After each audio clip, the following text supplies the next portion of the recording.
November 10th, 1942. Stalingrad.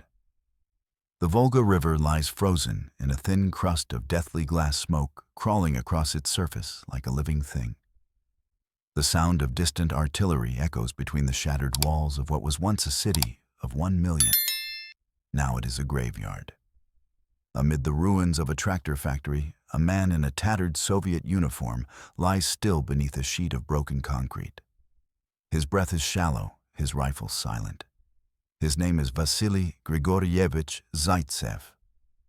Behind the scope of his Mosin Nagant 9130, the city becomes a maze of ghosts. German boots crunch over shattered bricks. The sniper adjusts his sight just one breath, one heartbeat, one chance. A Wehrmacht officer steps into view, his coat brushed by the cold wind. The shot rings out short, sharp, final. The officer drops. 2 seconds later, a burst of machine gun fire rakes the air, where Zaitsev once was. But the Russian is gone already, slipping deeper into the labyrinth of steel and ash. In Stalingrad, the Germans call him the ghost of the Volga. To the Soviets, he is salvation in human form. A week earlier, the city had seemed on the brink of collapse.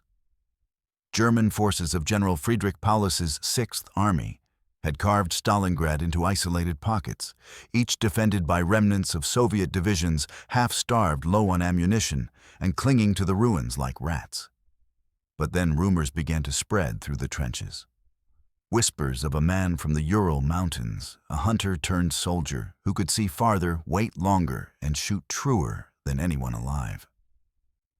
The commissars called it propaganda. The soldiers called it hope. Zaitsev had grown up hunting wolves on the slopes above Lake Baikal. His grandfather had taught him that patience was the soul of marksmanship. The wolf never rushes, he would say. He waits until the forest forgets him.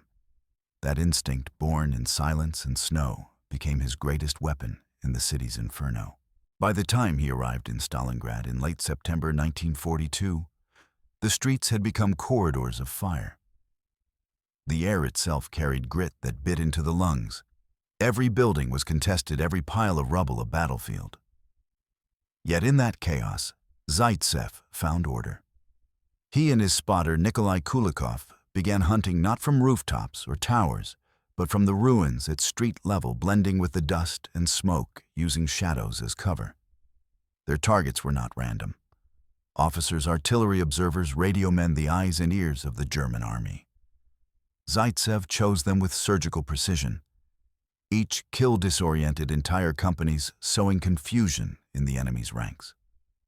Within weeks, German morale in several sectors began to crack. Reports from the front mention an invisible executioner. Commanders forbade men from lighting cigarettes at night. Snipers had begun shooting at the glow. One German private wrote home, "We do not fight soldiers here, we fight ghosts." The sniper's legend grew faster than the bodies he left behind. Soviet newspapers published his name, glorifying him as a symbol of resilience. His confirmed kills climbed past 100, then 2. He trained others, young men and women, workers, students, even one former shepherd in what became known as the School of the Deadliest Quiet. They learned to move no faster than a shadow's drift, to make one bullet mean one life. In time, his pupils would form the backbone of Soviet sniper doctrine. But with every success, the danger increased. German command, desperate to silence this phantom, dispatched one of their own, a sniper said to be the finest in the Wehrmacht. His name, according to Soviet intelligence, was Major Heinz Thorvald, head of the sniper school in Zossen, near Berlin. Some doubted he even existed. Others whispered that he had arrived in Stalingrad with orders from Hitler himself to kill Zaitsev, whatever the cost. The duel would soon become one of the most chilling episodes of the entire war, a 3-day hunt in a city already consumed by death. For now, the streets remained eerily quiet, except for the faint sound of a single rifle bolt sliding shut in the darkness. November 21st, 1942. The snow has thickened over Stalingrad, burying corpses beneath a white deception of peace. Inside the ruins of what once was the Lazur chemical factory, Vasily Zaitsev lies motionless beside his spotter, Nikolai Kulikov. They have been there for 6 hours, their rifles pressed to frozen concrete, waiting. Somewhere ahead, a German sniper is watching them. Zaitsev does not know from where. He only knows that 3 Soviet officers had been killed the moment they raised their heads near this sector. The precision was not random. The enemy was a professional, deliberate, methodical patient, just like him. The air smells of oil smoke and decay. Through a jagged hole in the wall, Zaitsev scans the skeletal remains of a steel yard, pipes twisted like bones girders hanging over shattered machines. The silence here is heavier than the cold. Even the rats move carefully. Then a flicker sunlight, catching a shard of glass on a distant structure. Kulikov whispers, "Maybe a scope." Zaitsev lowers his own rifle and studies the reflection without moving. The light does not return. "No," he mutters. "He's too clever for that. He wants us to think he's there." The duel has begun long before either man fires a shot. That night, under the pale glow of burning oil drums, Zaitsev sketches a crude map in the soot. He marks possible vantage points: the half-collapsed factory chimney, the rusted crane, the wreckage of a burned-out tractor. The German could be anywhere. Each time Zaitsev moves, he feels eyes following him. The city itself seems to watch. For the first time in months, he feels something close to fear, not of dying, but of being hunted by someone who understands him completely. In the following days, Zaitsev and Kulikov crawl between positions under cover of darkness. The German sniper never reveals himself. No flashes, no movement, no sound. Only the occasional corpse that falls where none should have been standing. The men of the 284th Rifle Division begin whispering about the duel, 2 ghosts circling each other in the ruins. Commanders take interest. Commissars listen for news. Even Marshal Chuikov, commander of the 62nd Army, is said to have asked, "Has Zaitsev found his German?" Yet it becomes more than a personal duel. It is a symbol. In the press, the story grows: the humble hunter from the Urals versus the elite sniper of the Reich. Soviet propagandists call it the fight for the soul of Stalingrad. But in truth, it is fought in whispers, in shadows, and in the narrow gap between 2 heartbeats. On the 4th day, Zaitsev spots something. A metal sheet covering a ruined trench, seemingly undisturbed for days, now carries a faint dust pattern that looks wrong. The wind had blown in from the east. The dust should have settled evenly. But near the corner, a smudge as if brushed by a sleeve. He says nothing. Instead, he returns the next morning well before dawn and studies the spot through his scope. Hours pass. The city wakes in distant artillery and screams. But Zaitsev remains eyes locked on that single sheet of steel. Then, as sunlight breaks over the Volga, a glint appears again, not from glass, but from the tip of a scope catching the morning light. He exhales. "There," he whispers. Kulikov stiffens beside him. "You're sure?" Zaitsev nods. "He's in the trench. He built a decoy to mislead us. That's his firing slit." They decide to wait. Hours melt into evening. The temperature drops below freezing and frost gathers on their coats. Neither man moves. Their faces are pale, their eyes hollow from sleeplessness. Zaitsev's finger rests lightly on the trigger guard muscles, steady despite the cold. Every instinct screams to shoot, but he waits. His grandfather's words echo: "The wolf never rushes." Then movement. A helmet rises, barely visible above the trench lip. Kulikov gasps softly, but Zaitsev's hand stops him. Not yet, he breathes. The helmet remains still motionless for minutes. Then it shifts again, just slightly. A trick. The German is using the helmet to draw fire to find their position. Zaitsev watches the trick play out. He studies the pattern of sunlight across the trench, calculating where a man's head would naturally align behind that false bait. He shifts his aim 2 inches left of instinct. When the helmet rises again, Zaitsev fires. The sound cracks through the factory ruins like lightning. Silence follows. Then nothing. No movement, no return shot. Just the slow hiss of wind through broken pipes. Kulikov dares to look up. Did you wait? Minutes pass, then half an hour. Finally, they crawl forward inch by inch. The trench is empty except for the helmet propped by a rod. But beneath the sheet of steel lies another body. A man in a gray camouflage smock, a scope shattered by a single round through his right eye. His insignia mark him as a major. A leather case beside him bears the faint letters SS. Zaitsev stares down at him for a long time. No words, no triumph.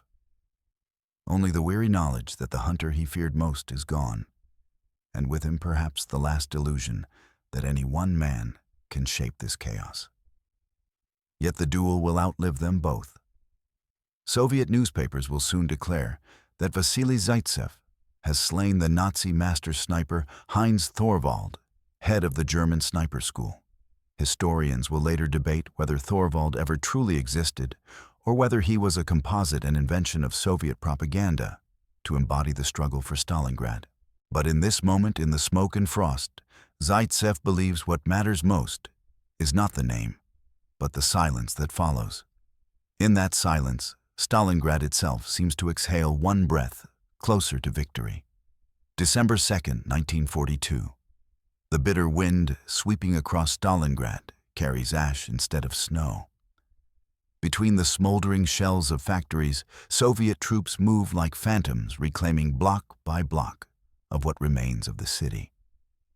The duel between Zaitsev and the mysterious German sniper is over, but the story has already escaped into myth.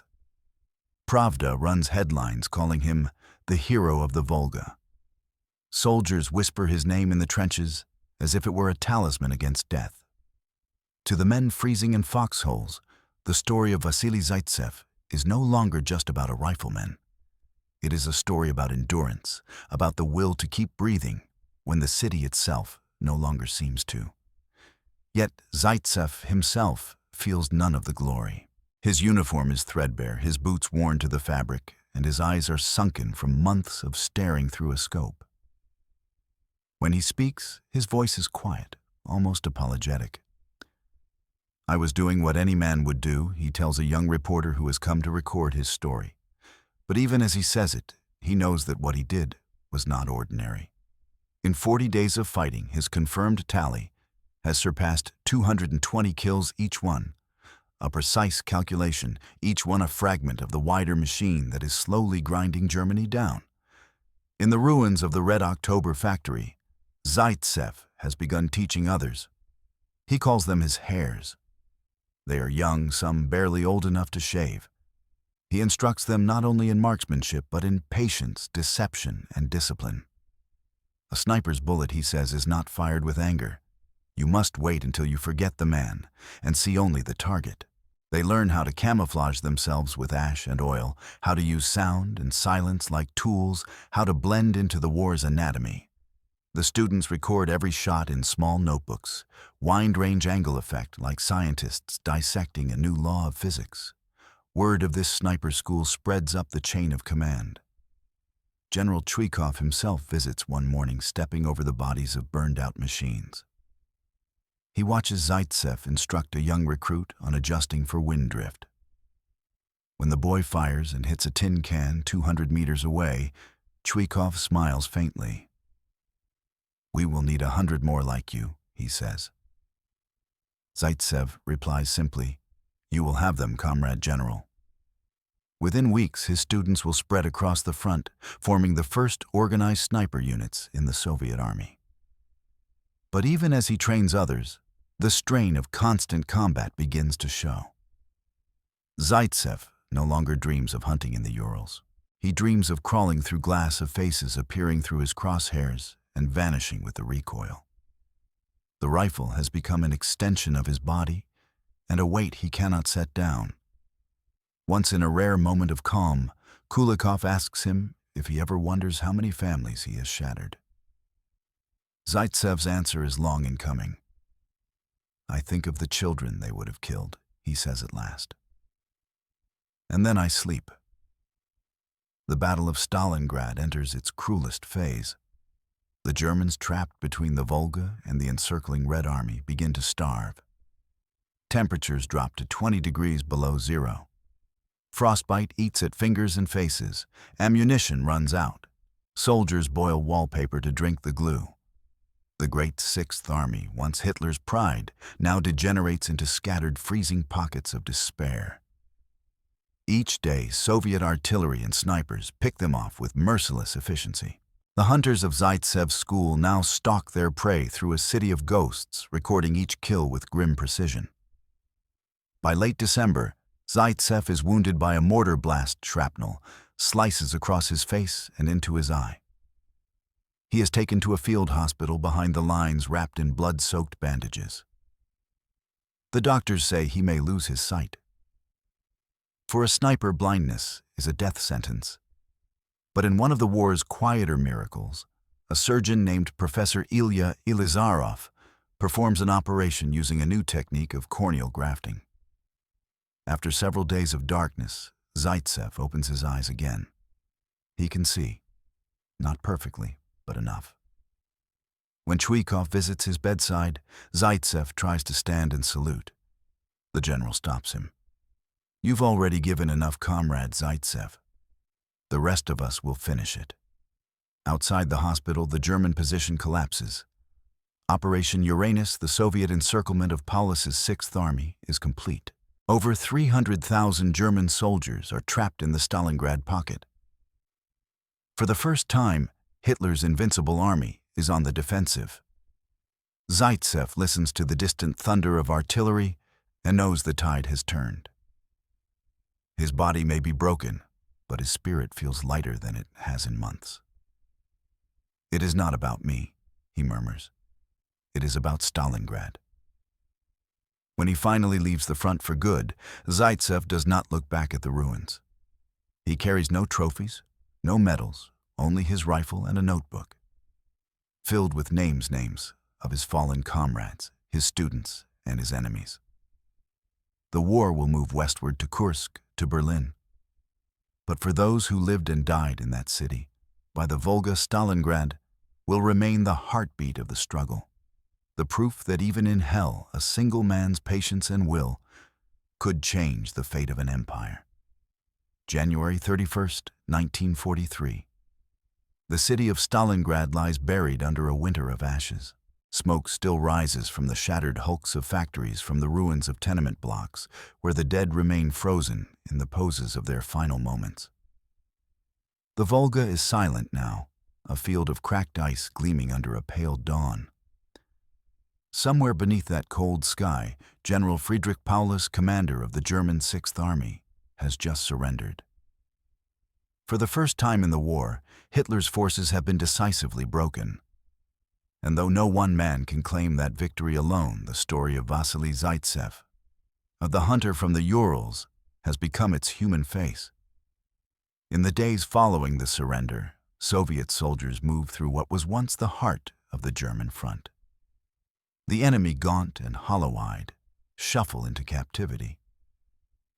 Many of them look barely alive, clutching rags instead of uniforms, frost clinging to their beards. They are no longer the invaders who swaggered across Europe. They are survivors of an empire that has met its limit. One Soviet sergeant watching a column of prisoners mutters, "So this is how the wolf dies, starved and surrounded." Among the Soviet ranks, news of victory travels like warmth through frozen blood. Men weep openly. Others stare in silence, too numb to understand that they have lived through one of the deadliest battles in human history. More than 2 million men have fought for this city. Over 1 million lie dead. Every street, every wall has been paid for in blood. Yet somehow Stalingrad still stands. Zaitsev, his face still scarred from the wound that nearly blinded him, walks once more through the ruins. His rifle hangs across his back, but his hands are empty. The war around him is quiet for the first time in months.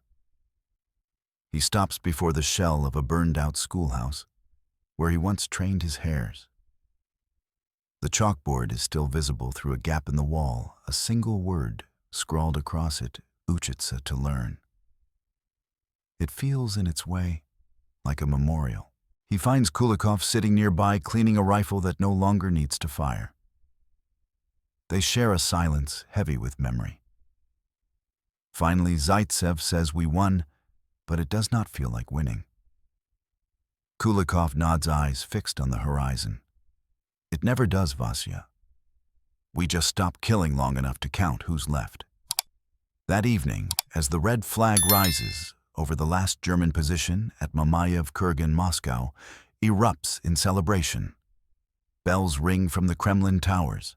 Stalin himself issues an order of the day. The enemy has been surrounded and destroyed by the forces of the Red Army. Stalingrad is saved. The victory becomes legend overnight. Soviet newspapers proclaim it the turning point of the war, the moment the Nazi machine met its match.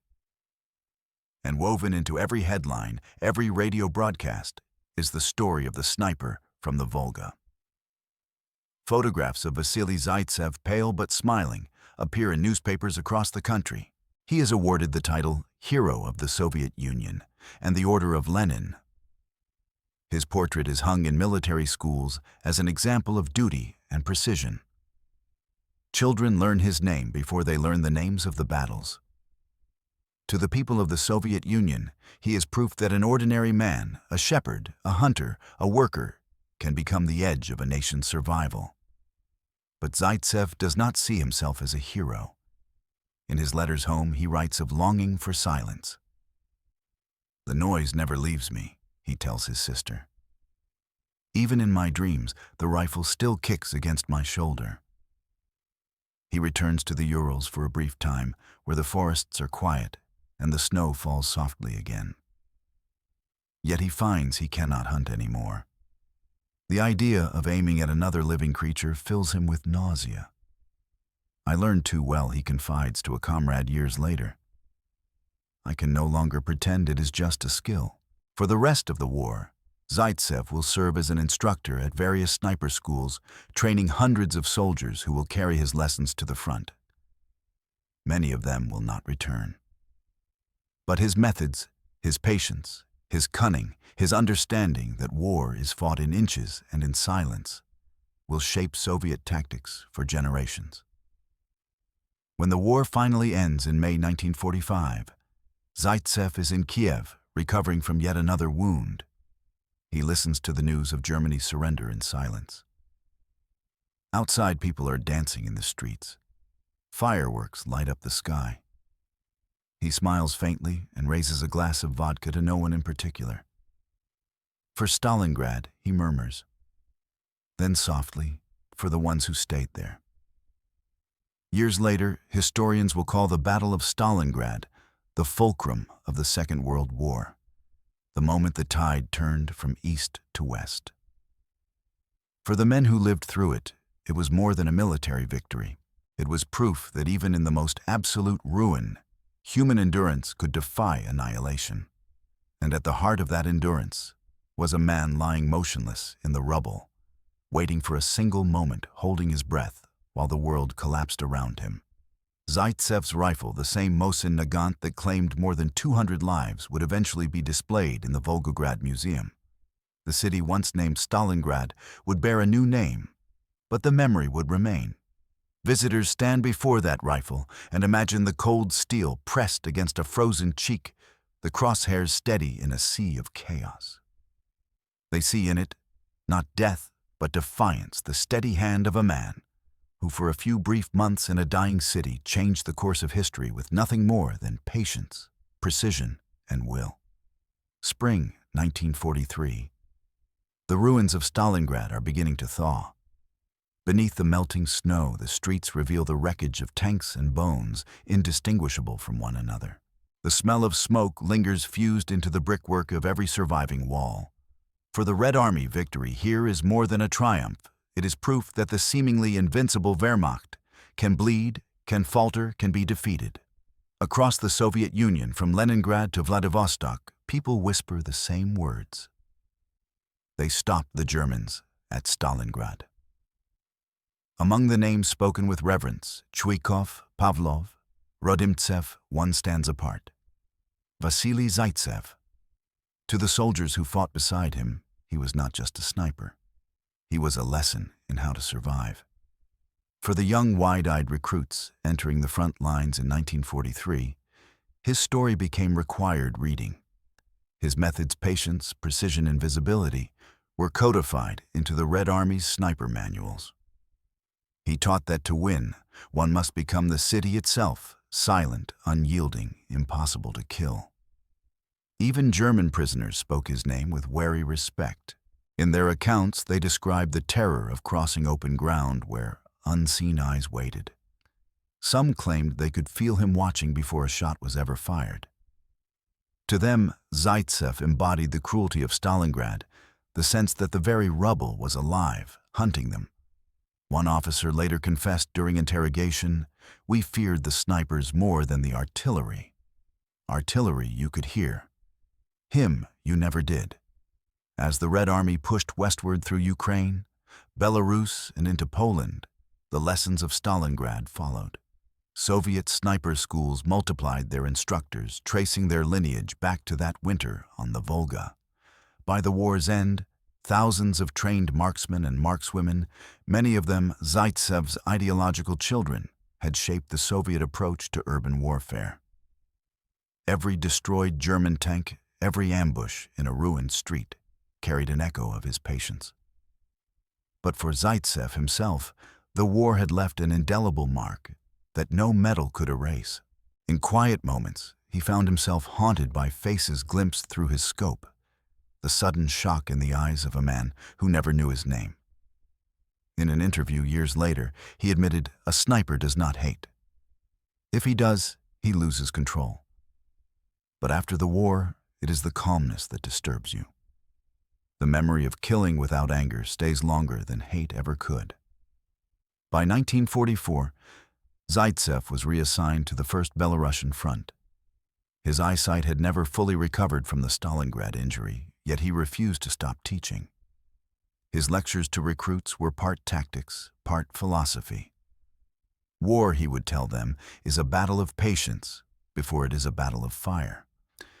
He warned them that the true enemy was not fear, but fatigue. The day you stop caring who wins, he said, that is the day you die. In May 1945, when the red banner was raised over the Reichstag, Zaitsev was far from the celebration. He sat in a field hospital in Czechoslovakia, bandaged, listening to the news over a crackling radio. Around him, wounded soldiers cheered weakly, crying and laughing through their pain. Zaitsev smiled, but said nothing. He had seen too much to mistake survival for glory. To him, the victory was not measured in banners, but in the simple fact that the world, however broken, still turned. After the war, Vasily Zaitsev returned to civilian life. He settled in Kiev, working as an engineer in a naval factory. For years, he avoided public appearances. The country changed names, borders, leaders, but when people recognized him on the street, they still saluted. In 1956, his wartime memoirs were published under the title Notes of a Sniper. The prose was simple, direct, and without exaggeration. War, he wrote, is fought by ordinary people who have run out of choices. In time, his story would travel beyond the Soviet Union. Western historians studied the duel between Zaitsev and Thorvald, arguing over whether the German sniper had truly existed or had been invented as a symbol by Soviet propagandists.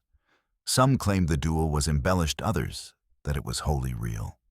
But for the veterans of Stalingrad, the debate missed the point. The duel, real or not, captured the essence of their struggle, the feeling of being locked in a battle where patience and will mattered more than strength. Zaitsev himself rarely spoke of the duel in his later years. When asked by a journalist if Thorvald was real, he simply smiled and said, "It does not matter. The city remembers."